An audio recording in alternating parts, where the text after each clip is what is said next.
जादू डीजे। घड़ी के काटा प्लास्टिक की, घड़ी के काटा प्लास्टिक की, टिक टिक वो टिक टिक वो टिक टिक, टिक टिक वो टिक टिक वो टिक टिक।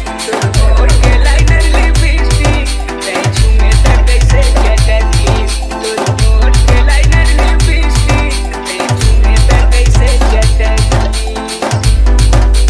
C2M समझे वो खोखट मैदान डोला, वर्षा के हवा वो क्या डोला। समझे वो खोखट मैदान डोला, वर्षा के हवा वो क्या डोला। कौकी वो कौकी वो कौकी।